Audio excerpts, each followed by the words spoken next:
నమస్తే అన్న అందరికీ నమస్కారం. ప్రస్తుతం చిన్న చిన్న విషయాలకు కూడా కొంతమంది అయితే బలవన్మరణాలకు పాల్పడుతూ ఉన్నారు.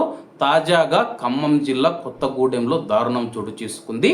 వివరాల్లోకి వెళితే డ్రంక్ అండ్ డ్రైవ్లో పట్టుబడ్డ యువకుడిని కోర్టుకు హాజరై జరిమానా కట్టాలని ట్రాఫిక్ పోలీసులు సూచించడంతో భయాందోళనకు గురై ఆత్మహత్యకు పాల్పడ్డ ఘటన భద్రాద్రి కొత్తగూడెం జిల్లా కొత్తగూడెం 1 టౌన్ పోలీస్ స్టేషన్ పరిధిలో చోటు చేసుకుంది. పోలీసులు తెలిపిన వివరాల ప్రకారం ఖమ్మం జిల్లా ముదికొండకు చెందిన ఇరుకు గోపి 25 సంవత్సరాలు ఏడాది క్రితం ఖమ్మం ప్రాంతానికి చెందిన ఒక యువతిని ప్రేమించి వివాహం చేసుకున్నాడు. కొత్తగూడెంలో నర్సింగ్ చదువుతూ ఉంది. పట్టణంలో అద్దె ఇంట్లో ఉంటూ ప్రైవేటు వర్కర్గా పనిచేస్తూ ఉన్నాడు. ఇటీవల మద్యం తాగి బైక్ నడుపుతూ తనిఖీలలో పట్టుబడ్డాడు.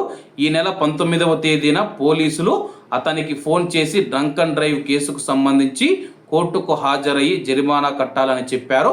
మరుసటి రోజు కట్టేస్తానని చెప్పిన గోపి శుక్రవారం సమయానికి రాకపోవడంతో పోలీసులు మళ్ళీ ఫోన్ చేసి గుర్తు చేశారు. జరిమానా కట్టకపోతే జైలుకు వెళ్లాల్సి వస్తుందని చెప్పారు. దీంతో గోపి తన తండ్రికి ఫోన్ చేసి విషయం చెప్పాడు. తర్వాత భార్యను కాలేజీ వద్ద దింపి ఇంటికి వచ్చి దూలానికి ఉరి వేసుకుని ఆత్మహత్యకు పాల్పడ్డారు. ట్రాఫిక్ పోలీసులు భయపెట్టడంతో తన భర్త ఆందోళనకు గురై ఆత్మహత్య చేసుకున్నాడని చెప్పి గోపి భార్య పోలీసులకు ఫిర్యాదు చేశారు. ప్రస్తుతం మనం చూసుకుంటే ఇటువంటి విషయాలలో కూడా చాలా మంది మానసిక ధైర్యం లేకపోవడంతో ఇటువంటి పనులు పాల్పడుతూ ఉన్నారు. దయచేసి ఎవరు ఇటువంటి పనులు చేయవద్దని కోరుకుంటూ అందరూ బాగుండాలి, అందులో మనం ఉండాలి. అందరికీ నమస్తే అన్న, జై హింద్.